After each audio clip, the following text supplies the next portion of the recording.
Queridos amigos, muchísimas gracias a todos los que os incorporáis a esta serie, El Mejor Amigo, y tenemos que empezar con este sonido de Lynx, observando el felino de las estrellas, la extraña, misteriosa, lejanísima constelación a más de 60 años luz de nuestra Tierra, o Canis Minor.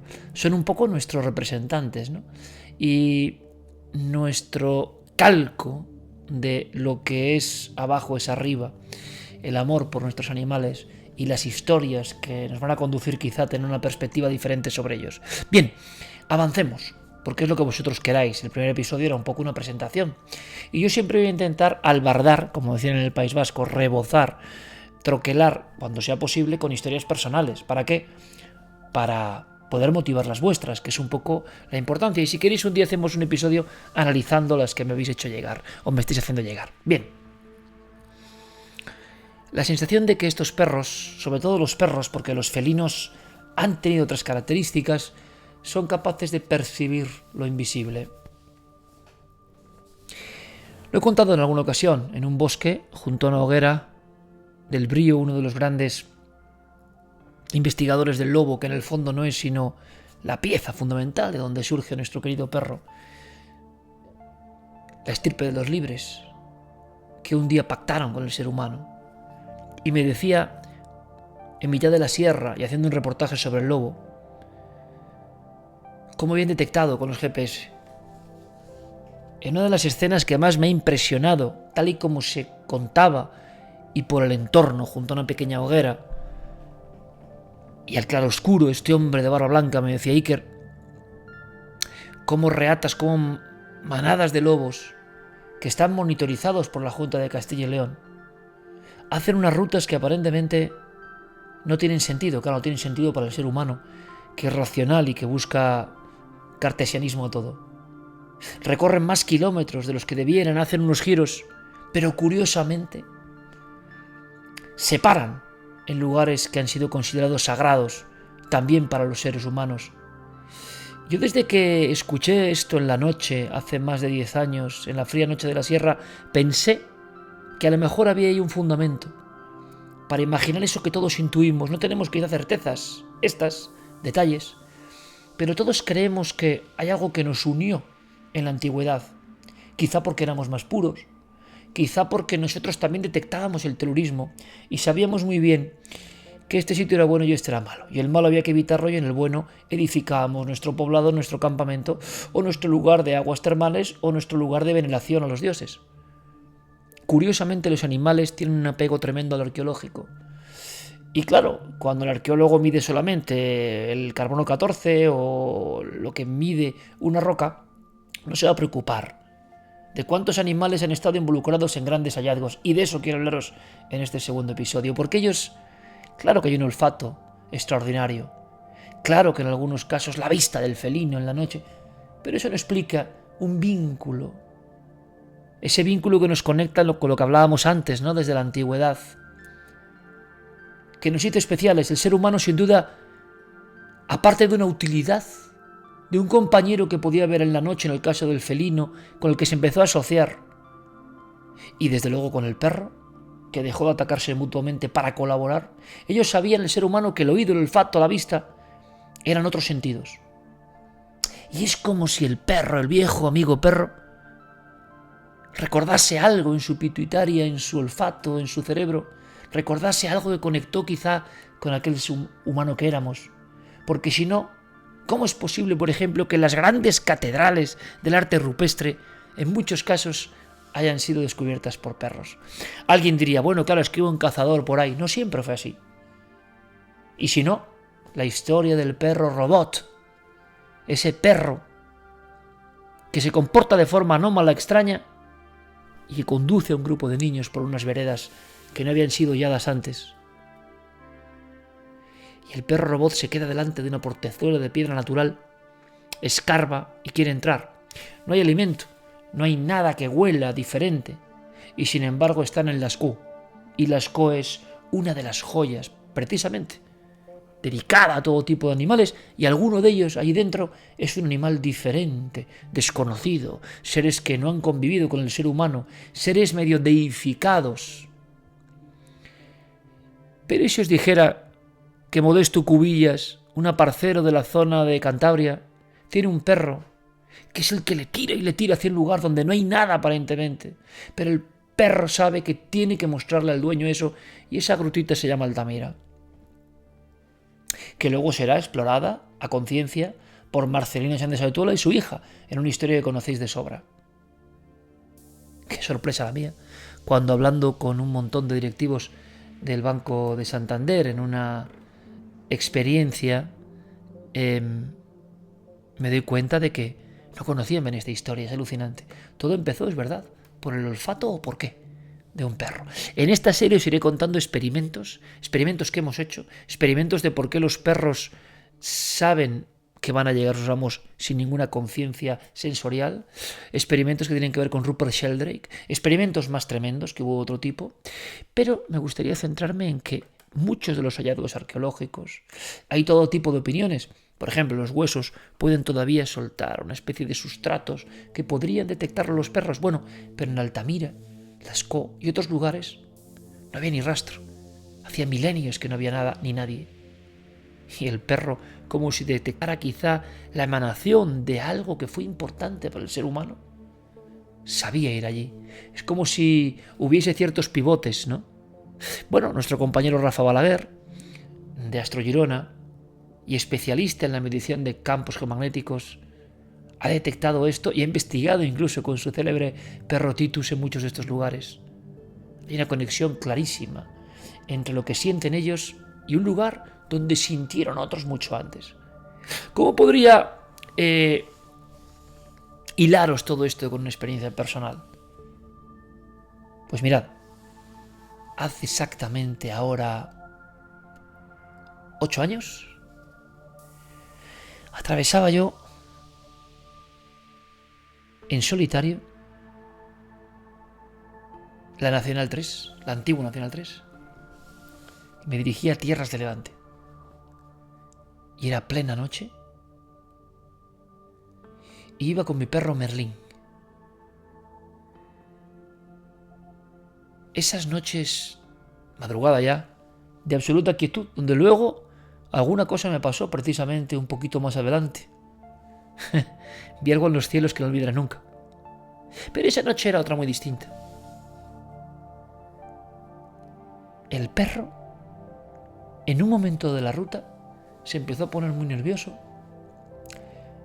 Ese perro al que tuve que despedir en la pandemia, mi Merlinico, tan especial, tan compañero, tan querido, y que estoy seguro que está en las estrellas, con el Tao, con el UFO y con muchos de vuestros perros. Estoy convencidísimo, ¿no?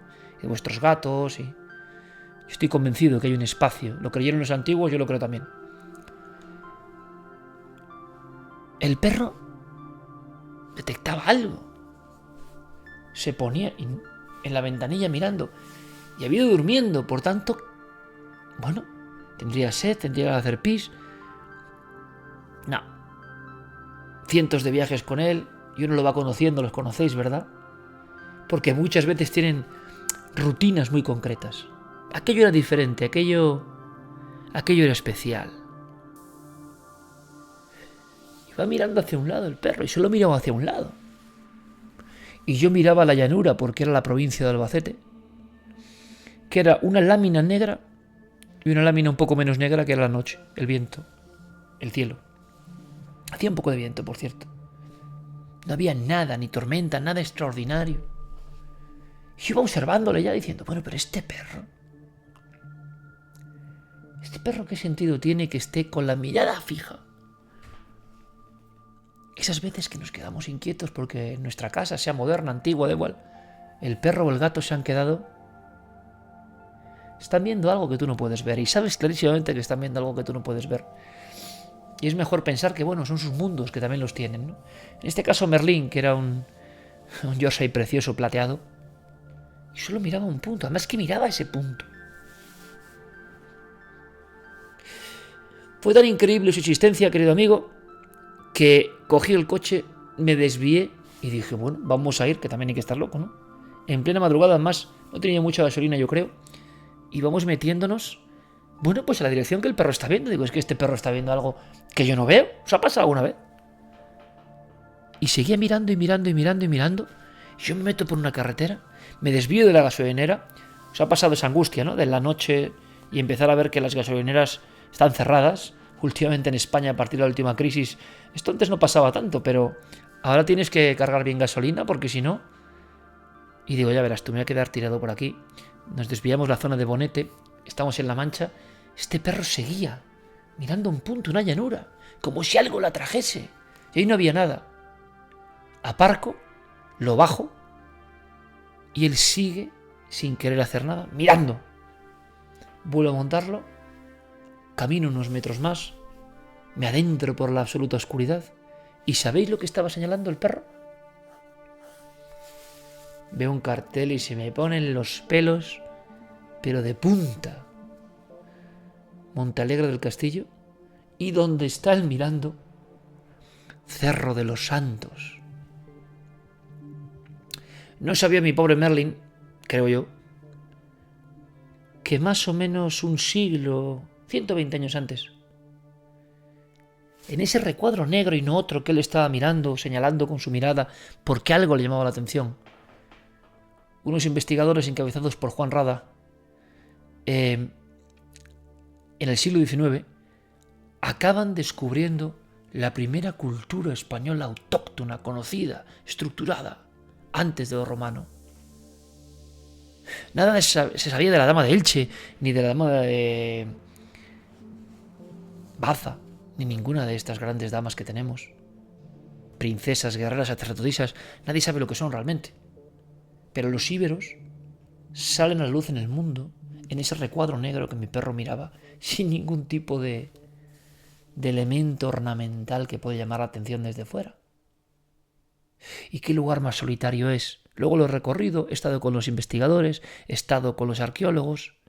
Tiene todavía, para que os imaginéis, un sumidero donde aquellas sacerdotisas de los famosos aros tipo Dama de Elche daban las libaciones para que la tierra bebiese. Y uno piensa, esta tierra que bebe porque los dioses están debajo, en lo que llaman ínferos o plutonía, ¿y si los perros detectan algo de eso? Si las condiciones son exactas. ¿Parece una locura? Bueno, tened en cuenta, y lo contaremos, en muchas investigaciones espíritas en cierto momento, o de poltergeist, muchos investigadores científicos quieren ir con ciertos animales para investigar, porque creen que ellos ven más. Me impresionó mucho porque yo no hubiera investigado la historia del Cerro de los Santos, no me hubiera metido en ella, y ahí tenéis todo lo que se ha publicado del Cerro de los Santos, incluso los primeros libros originales, sobre la captación de aquellas figuras extrañísimas, tan raras, que le llamaron Cerro de los Santos. En ese recuadro y no otro, en ese terreno que es muy pequeño, donde mi perro empezaron a surgir figuras tan raras, que algunos llamaron santos de piedra. Hoy algunas están en el Museo Arqueológico Nacional. La dama oferente del Cerro de los Santos, que es impresionante, y que tiene, como una dama de Elche levantada, su vaso de libación mágica. Para unos ritos, una lengua, una religión que no conocemos. Todo el mundo, los franceses fueron los primeros en decir, ¡olala! En mitad de la Mancha se ha descubierto una cultura que no es romana, que es prerromana, que no es nada que teníamos conocido ni catalogado y que tiene una sensación de conexión con la espiritualidad impresionante. Hubo falsificaciones de esas piezas, hubo venta de esas piezas, hubo troceo y profanación de esas piezas. Y yo os he contado alguna vez que es maravilloso, que en ese recuadro negro, más negro que la noche, donde mi perrico Merlin miraba y miraba y nunca supe por qué, pero que a mí me motivó a empezar a investigar y se lo agradezco mucho. O sea, mi perro me condujo a una investigación que yo no hubiera abierto nunca, que me obsesionó. Fui descubriendo cómo los profanadores de tumbas, los primeros que vieron los ojos glaucos que miraban de las estatuas íberas, acabaron algunos de ellos atormentados en el psiquiátrico porque le venían las figuras. Locura compartida, folía de paranoia global, lo que fuese. Pero a principios del siglo XX, aquellos profanadores que algunos hicieron de oro vendiendo y falsificando, profanando el sueño de los muertos en los sanatorios de la provincia de Alicante, confesaban a algún arqueólogo francés cómo en las noches tenían visiones terribles de esas figuras hieráticas, como si los fantasmas volvieran porque les habían mancillado. Es una de las historias más asombrosas, increíbles, maravillosas de la arqueología española. Y siempre me pregunté si había alguna relación entre esos lobos que van en manada y saben pasar por algunos sitios de veneración en la antigüedad.